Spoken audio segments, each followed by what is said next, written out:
The air in the grand concourse smelled of too many things. There was the sharp, clean scent of the air recyclers fighting a losing battle.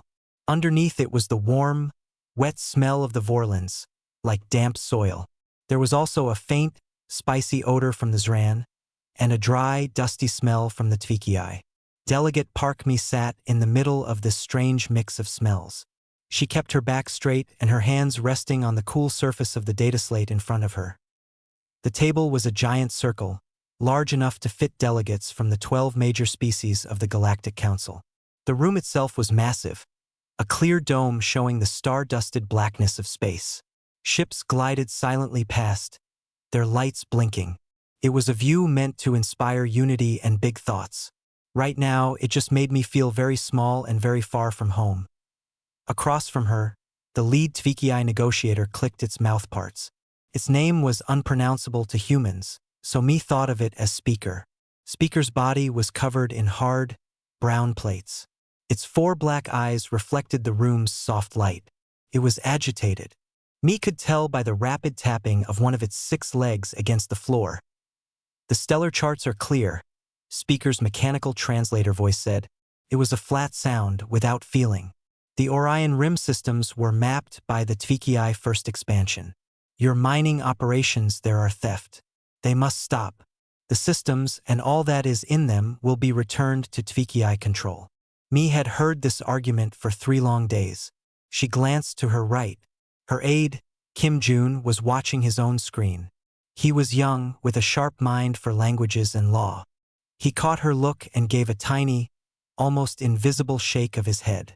Nothing new. The Tvki had not moved their position at all. Me looked back at Speaker.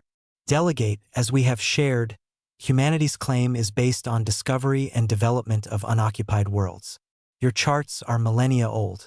There was no active Tvki presence. We are willing to discuss shared mineral rights. We are willing to establish a mutual trade zone. Her voice was calm. She had practiced keeping it calm. We are not willing to vacate worlds where millions of our people now live and work.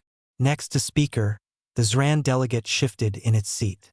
The Zran were tall, with gray, leathery skin and large, dark eyes. They were powerful and they liked conflicts that weakened others. A conflict between humans and Tvki would let them sell weapons to both sides. Me saw the Zran's thin fingers tap together, a sign of quiet interest. The Vorlon ambassador, a being that looked like a gently pulsing mound of blue gel, let out a soft sigh through its breathing vents. Perhaps a period of joint oversight. It suggested, its voice a watery whisper. A cooling time. To study the charts more closely. Speaker clicked loudly, a sound of dismissal. No. The time for study is over. The time for talk is ending. It leaned forward, its body casting a strange, spiky shadow on the table. This is our final offer. You will remove your people and your machines from the Orion Rim systems within one of your standard years. You will pay a cost for the resources you have stolen. If you do not agree to these terms, there will be consequences. The word consequences hung in the recycled air. It was not a vague word in galactic politics. It meant blockades. It meant economic sanctions. It meant, eventually, ships and weapons. All around the great table, the other delegates grew still. This was the moment. Would the humans bend? Many species had bent before the Tviki's hard shells and sharper threats. The humans were newer, quieter. They built good engines and clever medicine. But were they fighters? Me felt every eye in the room on her. The weight of it was physical, like a pressure on her shoulders. She did not look at June. She did not look at the worried face of her cultural attaché, Choi Hannah, sitting further down the table. She did not look at Li Tae, their logistics man, who was probably already calculating the cost of a withdrawal. She looked only at the Tvki speaker. She thought of the reports on her data slate, not about minerals or star charts, but reports from the Orion Rim, from the human families on New Tegu, from the school that had just been built on Hesperus Prime, from the small, independent freighter captains like her brother, Min, who ran, or from the asteroids. She thought of her grandfather's stories about the war on Earth long ago. He always said the loudest person in the room was often the weakest. True strength was in knowing what you could live with, and what you could not live without. A deep quiet settled over me. The fear vanished, replaced by a cold, clear certainty. They had come for peace. They had brought offers and compromises. They had not brought surrender.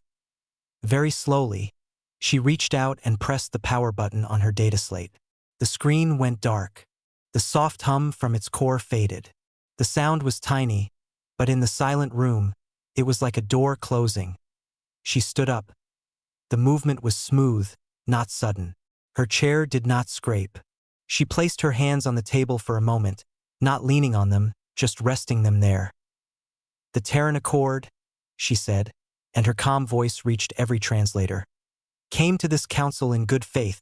We believed our shared future was more important than our disputed past." She paused, looking now not just at speaker, but at the Zran, the Vorlon, at every being in the circle. "We will not negotiate our people's right to exist under threat. We will not bargain for their homes with a gun to our head. You have chosen to end these talks. We respect your choice." She picked up her dead data slate. She nodded once, a small, polite gesture, not a bow, an acknowledgement. Then she turned. Kim Jun was already standing, his face pale but set. He gathered his things. Further down, Choi Hannah and Lee Tae stood as well. No one spoke. The only sounds were the soft clicks of clasps closing, the shuffle of feet. Together, the four humans turned and walked away from the great circular table. Their footsteps were quiet on the smooth floor. They did not hurry.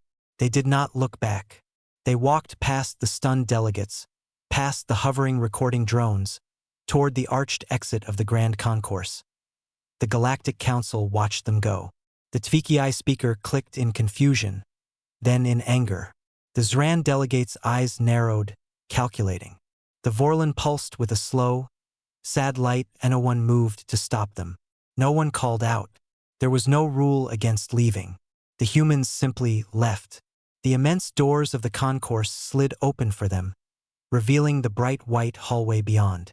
For a second, the human figures were silhouetted against the light.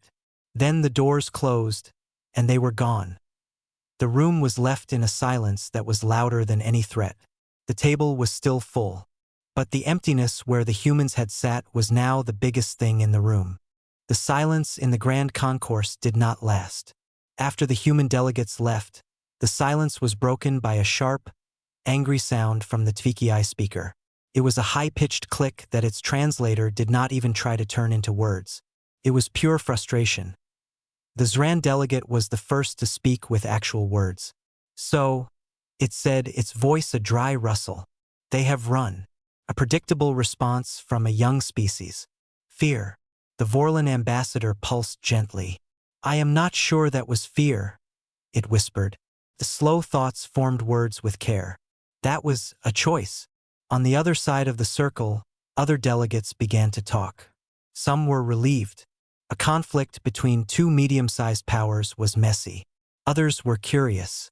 A few, the ones who traded often with humans, looked worried.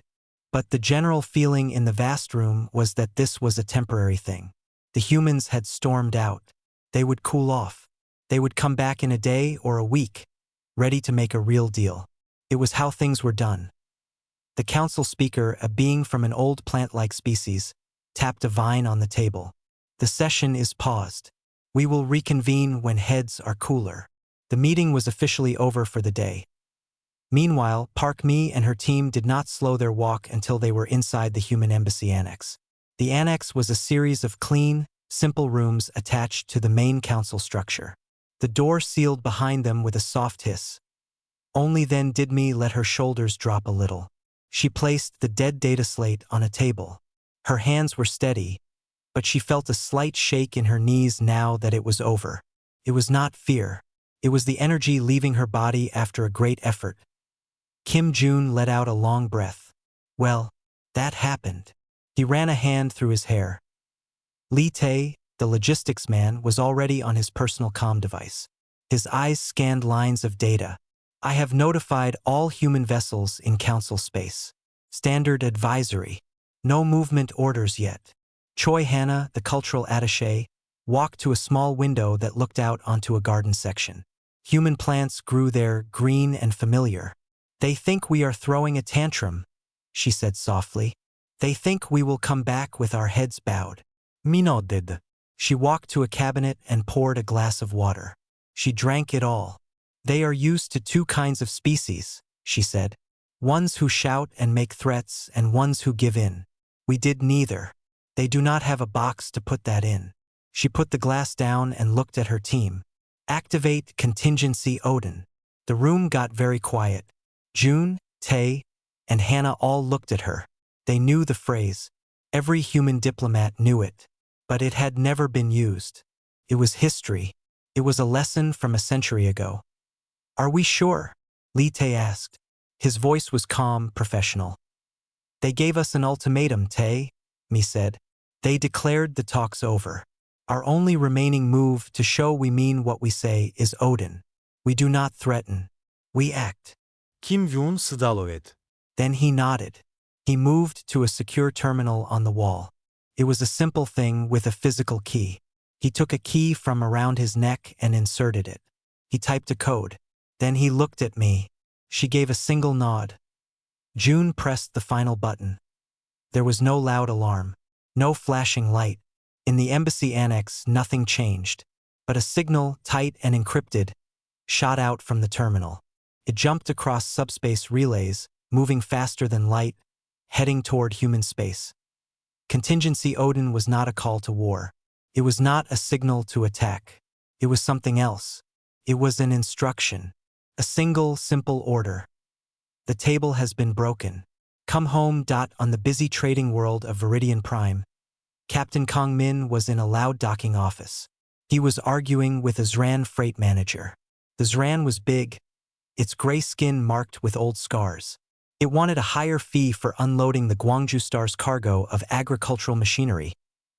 The price has gone up, the Zran said, showing its teeth. It was not a smile. Dock taxes. New regulations. Min was tired. The trip had been long. He just wanted to unload, get his payment, and buy some interesting parts for his ship's water recycler. He was about to agree to the higher fee when his personal wristcom vibrated. It was a specific pattern. Too long, one short. He froze. His blood went cold for a second.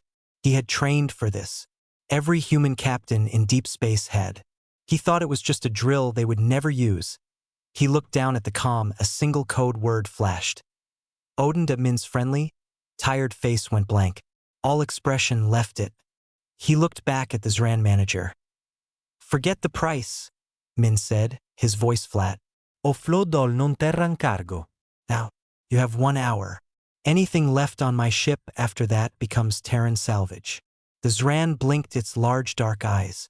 Then it made a rumbling sound of anger. You cannot change terms like this. Your ship will be blacklisted. You will never trade in Zran space again. Min was already turning to leave. He tapped his own comm, opening a line to his ship. First mate, Odin is active. Seal the ship. Prepare for immediate departure. Only crew on board. He looked back at the confused and angry Zran. That is your right, Min said. And he meant it. He did not care. The rules had just changed. He walked out of the office, leaving the manager sputtering. The same scene played out across 1,000 locations. A human engineer on a desert world, helping a colony fix its power grid, received the ping. She carefully finished sealing a connection, handed her local assistant the tool and said, I have to go. The instructions for the rest are in the file named Goodbye. Then she walked to the shuttle pad. A medical researcher on a space station, working with Vorlon doctors on a virus, got the signal. He closed his research files. He encrypted them with a password he did not share. He packed his personal samples. The collaboration is terminated, he told his confused Vorlon partner. I am sorry. His regret was real, but his movements were swift and final. Back in the council complex, the galactic delegates began to hear the first reports. They were confused, scattered messages. A Zran trade minister reported a human freighter abandoning its cargo. A Tviki mining foreman said the human engineers had left their site, taking only small personal bags in his private chamber. The Vorlon ambassador listened to the reports, felt a deep, cold worry. It remembered studying human history, not their technology but their stories, their myths. They had a story about a man who built a great boat when everyone else laughed. They had a story about a general who burned his own ships so his soldiers could not retreat. They were a species that understood the power of a clean break. The Vorlon looked out at the stars. It understood now. The humans had not left the table to be alone. They had left to go home. And they were taking all their toys with them. The Vorlon wondered what would be left behind when they were gone. And for the first time it felt not curious but afraid. It was the fear of watching a calm, quiet neighbor lock their door, turn off all the lights, and disappear into their house without a sound. You only realized then how much you relied on the light from their windows. The Grand Concourse was officially closed for the day, but the real work had just begun. The Galactic Council was not a single room. It was a vast network of offices, meeting rooms, and intelligence hubs built into the massive station. News of the human walkout spread through these rooms like an electric current. The HFY delegation gathered in their private suite. The air was hot and dry, just how they liked it. Speaker was clicking rapidly, its legs tapping a sharp rhythm on the floor. "It is a bluff," it insisted to its junior aides. "A show of pride. They have nowhere to go. Their economy depends on trade with the core systems. They will be back within a standard week, begging for any terms." A junior aide, its shell still shiny and new, brought a report. "Speaker, there are initial reports from Zran trade hubs. Human commercial vessels are disengaging from agreements. They are leaving cargo behind." Speaker waved a forelimb. "Panic. Simple panic from their merchants. Proves they are weak. Their central government cannot control them." In another part of the station, the Zran delegation's mood was different. They were not angry. They were calculating. The Zran ambassador, a tall being named Gore, reviewed the data with its military attaché, a scarred veteran named Kren. "They are executing a pre-planned withdrawal," Kren said, its voice a low grind. "It is too coordinated to be chaos. Look at the pattern. The merchant ships are all acting on the same priority. Abandon non-essential cargo, secure the vessel, depart." Gore's long fingers tapped on a data tablet. "What is their military doing? Are their warships moving? Mobilizing?" Kren checked the latest fleet tracking reports. "No. That is the strange part. Their naval assets are quiet. They are holding position near their own borders. No aggressive posturing. If anything, they are pulling their patrol ships back, making their space seem emptier." Gore leaned back. "So, it is not a prelude to war. It is a retreat. They are hiding in their hole." A thin, unpleasant smile touched its lips. "This is good. The HFY will get their mining systems without a fight. The galaxy will see humans as weak. We can sell protection to the trade lanes they just abandoned." "Perhaps," Kren said, but it sounded less sure. "A retreat is one thing, but they are not just running. They are taking all their people. Every technician, every teacher, every doctor. That is logistically difficult and expensive." Meanwhile, in the quieter, dimmer chambers of the Vorlon delegation, Ambassador Nall was not smiling. The soft blue light of its body moved in slow, troubled waves. It floated before a screen, watching the reports come in. Its aide, a younger Vorlon named Pell, brought it a nutrient broth. "The others see only politics or profit." "Nall," Pell whispered. "What do you see?" Nall extended a gentle pseudopod to touch the screen. It showed a map of known space. Little lights were moving, all of them heading away from the galactic center, toward the spiral arm where human territory lay. "I see a door closing," Nall said, its voice the sound of water over stones. "When a human says goodbye, Pell, it is often forever. They have a word for it. Cutting ties. They burn the bridge so they cannot be tempted to cross back. I studied their history. When they are pushed to the edge, they do not always lash out. Sometimes they simply leave, and they build a new home, and they do not look back." Pell pulsed with confusion. But they cannot be self-sufficient. No species is. The galactic community is interconnected. They need our medicines, our hyperlane data, our rare elements. Do they? Nal asked, pulled up an old file. A list. 20 years ago, a human research team bought a single sample of our medical scanner technology. They said it was for cultural study. 5 years later, they were selling their own version, smaller and faster, back to colonies on our border.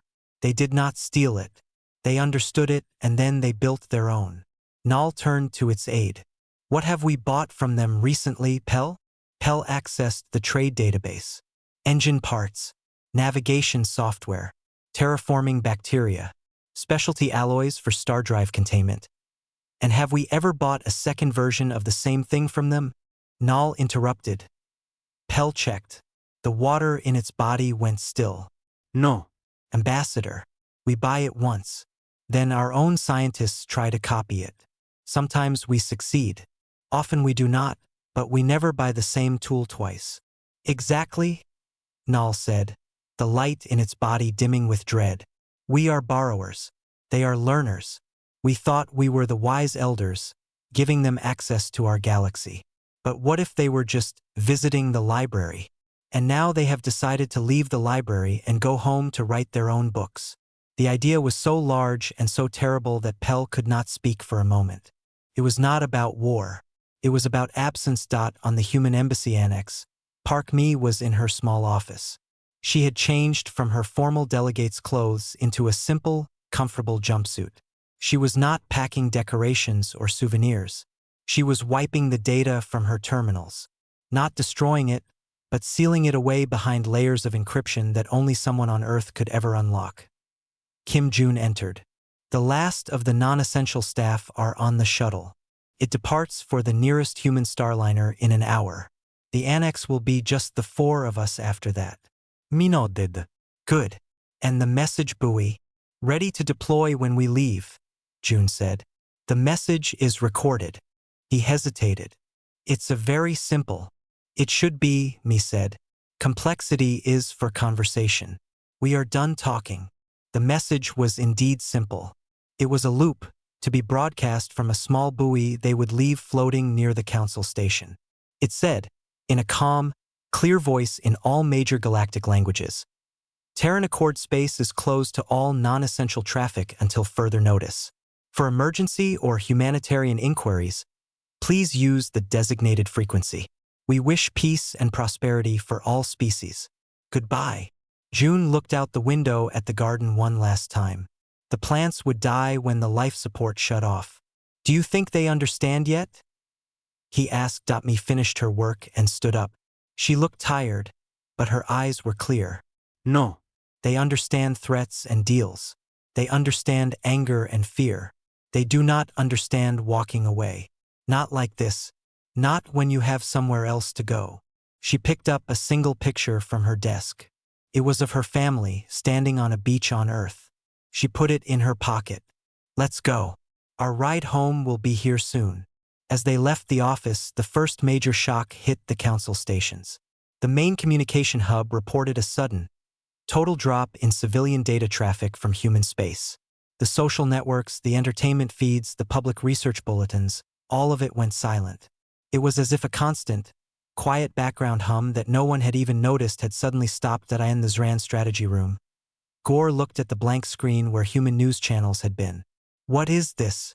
A communications failure. Kren, the military attaché, had gone very still. It was looking at a different screen, one showing deep space sensor data. No failure, Kren said. Its rough voice now full of something new. Respect and worry. Look, they're border beacons.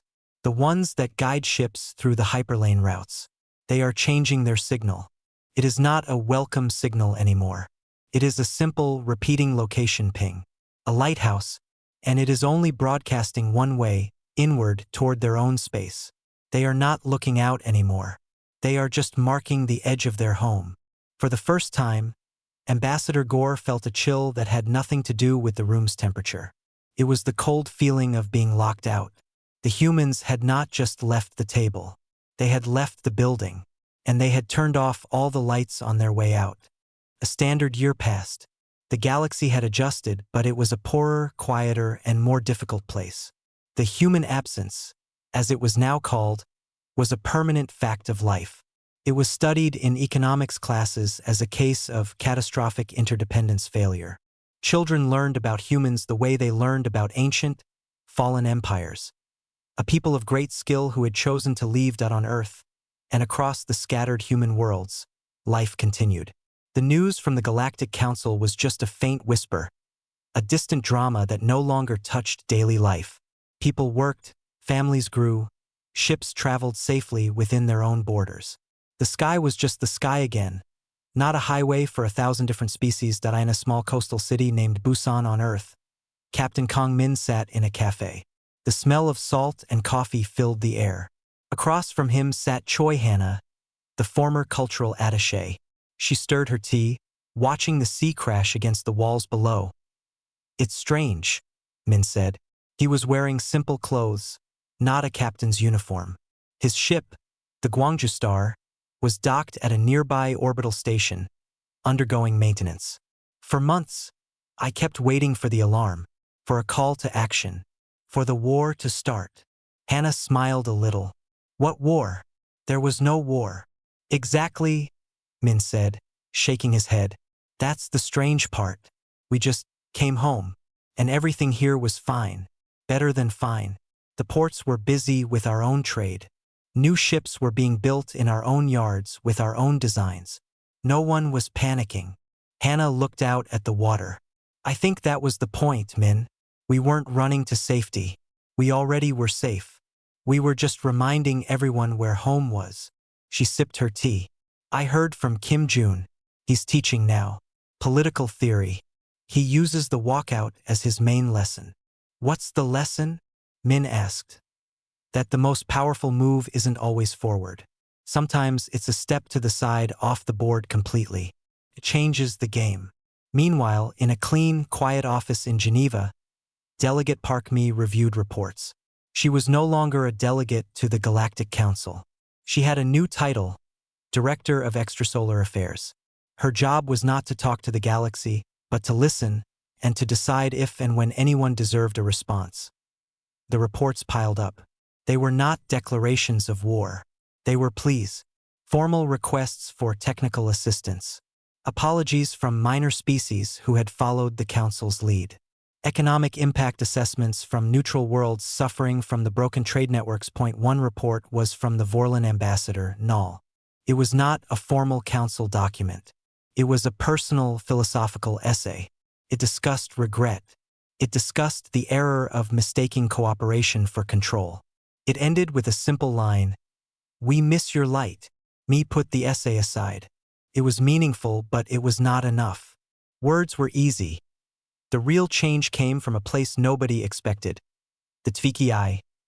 Deep within the Orion Rim, the locked colony of New Tegu continued its silent, automated life. The Tvki military perimeter around it had become permanent, but it was not an attacking force. It was more like guards outside a museum they could not enter. They watched the human machines tend the gardens, repair the buildings, and manage the atmosphere. They saw no humans, but they saw the result of human care. A new Tvki commander had been assigned. Its name was silent to human ears, but its actions were clear. It had studied the reports of the failed invasion. It had seen the economic collapse of its own government, which had staked its pride on seizing human resources and gained nothing but dust and locked doors. One day, this commander did something radical. It ordered all Tvki ships to pull back from the New Tegu system entirely. Then, using an old public frequency, it broadcast a message toward the colony. To the humans of New Tegu, the translated clicks came. "We are leaving your sky. We made a claim based on old paper. You built a home on living rock. The paper is ash. The rock remains. We were wrong." It was not an admission from the Tvki government. It was a statement from a soldier who had seen the truth. The message was heard, recorded, and flagged by the listening posts on the human border. When Park Mi read the transcript, she felt a small shift. It was not politics. It was a fact. An enemy had looked at what they built and had walked away. It was the first echo of their own action, Return to them. The ripple spread. The Zran, facing the total shutdown of their prized battlecruiser fleet, made a brutal, practical decision. They scuttled the ships themselves, salvaging the raw materials before the systems failed. It was a public humiliation, a symbol of their lost power. The news of giant warships being torn apart in remote orbits sent a shockwave through the galaxy. The humans had not fired a single shot, but they had destroyed a fleet with a line of code. Finally, the Galactic Council as a whole made a decision. They voted to revoke the original HFY claim on the Orion Rim. It was a hollow gesture. The humans clearly did not recognize the claim anyway, but it was a symbol. They were dismantling the very reason for the confrontation. They drafted a new invitation for dialogue. Contained no terms, no conditions. It simply asked, humbly, if the Terran Accord would be willing to listen. Me brought this invitation to a small committee. It included former aides, generals, and ordinary citizens. They debated not out of anger, but out of caution. They only want to talk because it hurts, one general said. Of course, an elderly woman, a teacher, replied. That's when anyone truly wants to talk, when the other way has failed. The question is, do we want to listen? Me listened to them all. She thought of the cafe in Busan and the quiet, normal life going on outside. She thought of the locked colony, still safe. She thought of the simple, profound power of a closed door. In the end, the decision was simple. They would answer, not because they needed anything, but because they could choose to. The power was now and would always be in the choice. A single, unarmed diplomatic shuttle was prepared. Its mission was simple: deliver a message and a choice. Park Me would go alone. No odds, no soldiers, just one person, carrying a single data-chip. As the shuttle passed through the silent, well-patrolled human border, Me looked back at the stars of home. They were bright and clear. Then she turned to face the dark, waiting stars of the galaxy. She felt no fear. The fear was on the other side of the door, and she was the one holding the key. Another month turned. The initial confusion in the galaxy had hardened into a new, uncomfortable reality. It was the quiet that was the most disturbing. The constant, low-level chatter of human data streams was gone. Their entertainment shows, their music channels, their public scientific debates, all silent. The galaxy had not realized how much background noise humanity provided until it vanished, leaving an empty frequency. On the bridge of the Zran battlecruiser Resolute, Commander Kren watched a technician work. The technician was trying to bypass the countdown on the antimatter regulator. Sweat beaded on the technician's brow. With a final, frustrated gesture, the technician stepped back. It is impossible, Commander. The system is not just locked. It is asleep, and the key is on Earth. Kren nodded. It had expected this. It looked at the main view screen. They were patrolling near the edge of what used to be a shared trade lane with humanity. The lane was empty now. No blinking navigation buoys, no friendly chatter from passing freighters. It was just dark, silent space. It felt less like a highway and more like the edge of a cliff. Take us back to base, Kren ordered. There was no point in patrolling a border that no one wanted to cross. The problems were no longer just for governments and militaries. They were touching everyday life. On a bustling space station in the core systems, a small cafe popular with many species was struggling. The owner, a friendly being with multiple arms, sighed as it spoke to a Vorlon customer. I cannot get the beans, the owner said, wiping the counter. The human agricultural world that grew the Jovian moonbean, they have stopped all exports. I have tried the substitute from the HFY marshes. It tastes like bitter mud. The Vorlon customer, a poet named Pell, rippled with sadness. It was more than the taste, Pell whispered. The caffeine structure was unique. It helped my thought patterns flow. Now my verses are stagnant. It was a small loss in the grand scheme, but it was a loss. The story was the same everywhere. A child of a diplomat on the council station was sick. The medicine that always worked, a gentle human-designed antiviral, was out of stock. The galactic substitute made the child sleepy and sad. The mother held her child and felt a helpless anger. It wasn't fair. This was not about war or politics. This was about a cough dot on the locked human colony of New Tegu. The HFY had tried a new tactic. They sent down a diplomatic shuttle, broadcasting messages of peaceful intent. They landed at the silent spaceport. No one greeted them. The buildings were clean and intact, but the doors did not open. They saw a small, wheeled robot maintaining a green space, trimming grass with quiet efficiency. It ignored them completely. One HFY soldier, against orders, tried to force open the door of a central building. The moment its tool touched the door, a calm, automated voice echoed in the air. Unauthorized access attempt detected. This is a protected habitat. Please withdraw. The voice repeated in several languages. The door did not shock the soldier. It did not fight back.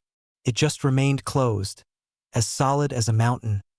Frustrated, the soldier aimed its weapon at the little gardening robot. Before it could fire, a different voice came from hidden speakers. It was a human voice, but it sounded recorded. It was a man's voice, tired and firm. This is Colony Director Park Min. If you damage our property or threaten our people, the environmental systems will engage sterilization protocol for this landing zone. You have 30 seconds to reboard your shuttle and leave. The HFY commander, listening from orbit, ordered an immediate retreat. They did not know what sterilization protocol meant. Was it a gas? A laser? They did not want to find out. The humans were not fighting. They were just telling them to get off their lawn. Back on the council station, the Vorlon ambassador Null spent its days studying. It was not studying new data. There was none. It was studying old human texts, stories, history, philosophy. It was looking for clues. It found a story about a great wall, built long ago to keep out invaders. It found a story about a man who built an ark. It found poems about solitude and self-reliance. The pieces were forming a picture Null did not like. Pell, its aide, brought it the latest reports. The crisis in the Tath Aquifer is worsening. The native government is pleading for help. The human emergency line still gives the same automated message. Null pulsed slowly. And the Zran? Has their software problem progressed? The countdown continues, Pell said. They have moved their new battlecruisers to remote parking orbits. They are just waiting. Null looked at a line on its screen, a translation from an old human text. The strongest fortress is one you build within yourself. They are not coming back, Pell, Null said, its light dim. Not unless we change the question. We asked them to give up their homes. They said no. We thought no was the start of a negotiation. For them, it was the end of the conversation. The economic reports were now undeniable. Trade routes that relied on human navigation data were becoming hazardous. Insurance rates were skyrocketing. The price of simple goods was rising because the most efficient shipping software was gone. The Galaxy was running on an old, slow operating system, and the technicians who could upgrade it were light years away. Behind a door they had closed themselves. In a quiet office on the station, the Zran ambassador Gore finally admitted the truth to itself. It had miscalculated. It had seen humanity as a useful, clever little species, good with machines, eager to please. It had not seen the steel underneath. Gore thought about the human delegate, Park Me, her calm face as she shut off her data slate. There had been no hate in her eyes, no fear. There had been something worse, disappointment, and finality. The Galaxy had pushed the humans, expecting them to push back or to break. They had done neither. They had simply taken a step back, out of reach. And in doing so, they had made the Galaxy realize it was leaning on them. And now it was beginning to fall. The council called for another emergency session. The chamber was filled with a tense, fearful energy. The HFY speaker was no longer talking about reclaiming property. It was talking about unforeseen systemic collapse. The delegate from the trading species was begging for any contact, any opening. Ambassador Null floated to the center. The room quieted. The Vorlon were old, and their wisdom was respected, even when it was unpleasant. We have tried to see this as a human problem. Null's watery voice filled the space. It is not. It is our problem. We believed our community was a gift we gave to them. We were wrong. Their participation was a gift they gave to us, and they have taken that gift back. We must now ask ourselves the only question that matters. What must we say to get them to listen again? And are we prepared to say it? The room was silent. No one had an answer. They were powerful beings, masters of starships and economies. But for the first time, they felt powerless. They were on the outside, looking in at a warm, lit house, while the cold of space began to seep into their own. A standard year passed. The galaxy had adjusted, but it was a poorer, quieter, and more difficult place. The human absence, as it was now called, was a permanent fact of life. It was studied in economics classes as a case of catastrophic interdependence failure. Children learned about humans the way they learned about ancient, fallen empires. A people of great skill who had chosen to leave on Earth, and across the scattered human worlds, life continued. The news from the Galactic Council was just a faint whisper, a distant drama that no longer touched daily life. People worked, families grew, ships traveled safely within their own borders. The sky was just the sky again, not a highway for 1,000 different species that in a small coastal city named Busan on Earth. Captain Kong Min sat in a cafe. The smell of salt and coffee filled the air. Across from him sat Choi Hannah, the former cultural attaché. She stirred her tea, watching the sea crash against the walls below. "It's strange," Min said. He was wearing simple clothes, not a captain's uniform. His ship, the Gwangju Star, was docked at a nearby orbital station, undergoing maintenance. For months, I kept waiting for the alarm, for a call to action, for the war to start. Hannah smiled a little. What war? There was no war. Exactly, Min said, shaking his head. That's the strange part. We just came home, and everything here was fine, better than fine. The ports were busy with our own trade. New ships were being built in our own yards with our own designs. No one was panicking. Hannah looked out at the water. I think that was the point, Min. We weren't running to safety. We already were safe. We were just reminding everyone where home was. She sipped her tea. I heard from Kim Jun. He's teaching now. Political theory. He uses the walkout as his main lesson. What's the lesson? Min asked. That the most powerful move isn't always forward. Sometimes it's a step to the side off the board completely. It changes the game. Meanwhile, in a clean, quiet office in Geneva, Delegate Park Mi reviewed reports. She was no longer a delegate to the Galactic Council. She had a new title, Director of Extrasolar Affairs. Her job was not to talk to the galaxy, but to listen and to decide if and when anyone deserved a response. The reports piled up. They were not declarations of war. They were pleas, formal requests for technical assistance, apologies from minor species who had followed the Council's lead, economic impact assessments from neutral worlds suffering from the broken trade networks. One report was from the Vorlon ambassador, Null. It was not a formal Council document. It was a personal philosophical essay. It discussed regret. It discussed the error of mistaking cooperation for control. It ended with a simple line, "We miss your light."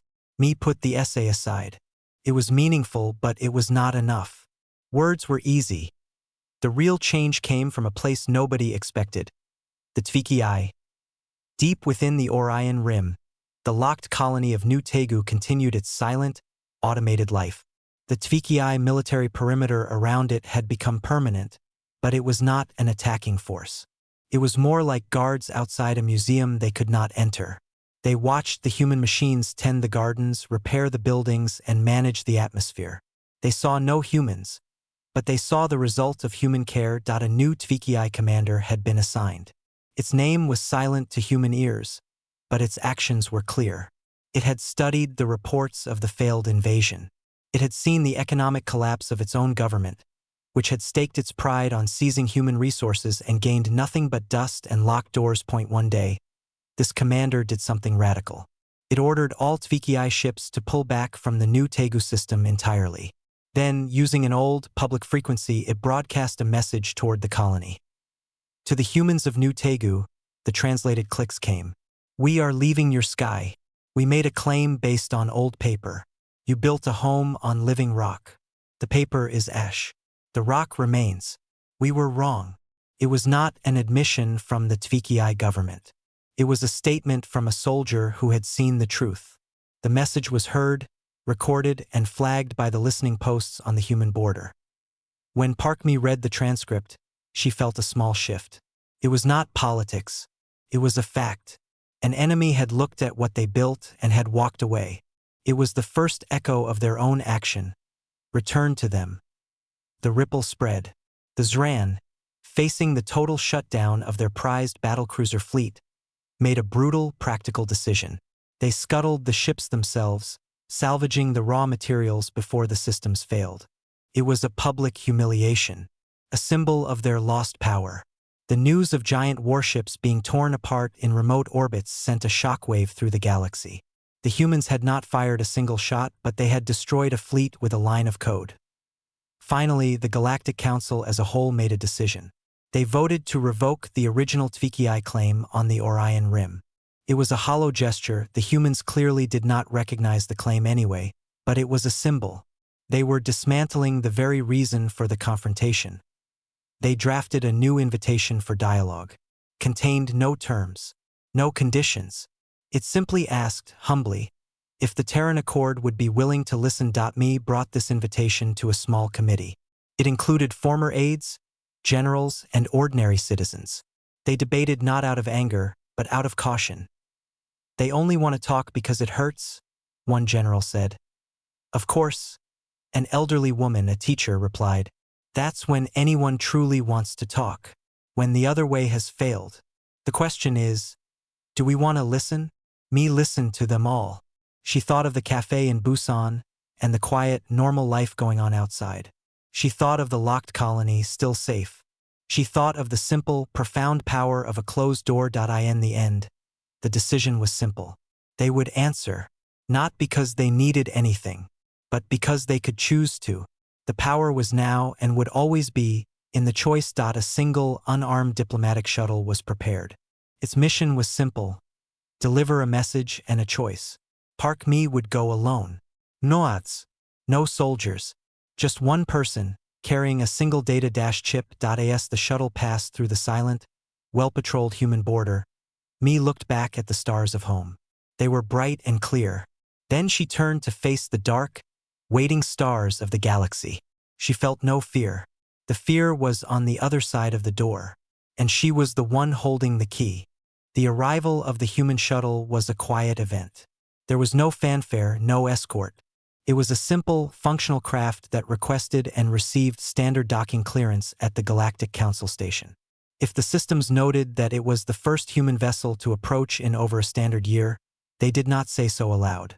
The station traffic controllers handled the request with a kind of stunned silence. Inside, Park Mi sat alone in the passenger compartment. She wore a plain, dark suit, not the formal delegate's attire. In her hand, she held a single, unadorned data chip. She felt the gentle bump of the docking clamps engaging. The hum of the engines faded. For a moment, there was only the sound of her own breathing. Then, the hatch opened. The corridor outside was empty. The council had cleared it, a sign of respect, or perhaps fear. Mi's footsteps echoed as she walked the familiar path toward the grand concourse. The way was clean and bright, but it felt different. Felt like a museum or a tomb, a place where something had ended. The great doors of the concourse slid open for her. The chamber was full. Every delegate from every major species was present, seated at the immense circular table. But the atmosphere was not the same as before. There was no buzzing conversation, no clicking of HFY plates, no rustling of Zran robes. There was a heavy, waiting silence. All eyes were on her as she walked in. She did not look at them. She looked straight ahead at the empty space where the human delegation had once sat. Her chair was still there, precisely as she had left it. She reached the table. She did not sit down. She stood behind her chair, placing her hands lightly on its back. She looked around the circle, meeting the gaze of each delegate. The HFY speaker would not look at her directly. The Zran ambassador, Gore, looked pale and tired. The Vorlon, Null, pulsed with a soft, hopeful light. Finally, me spoke. Her voice was calm and clear, just as it had been the day she left. The Terran Accord has received your invitation, she said. We have come to listen. A wave of relief, so strong it was almost a sound, moved through the room. They had come. They were talking. But me continued. Before any dialogue can begin, a principle must be established. It is non-negotiable. She held up the data chip between her thumb and forefinger. Caught the light. This contains a proposed framework. Its first condition is this: the Terran Accord will never again negotiate under threat, implied or direct. Any future dialogue will be based on mutual respect, or it will not happen at all.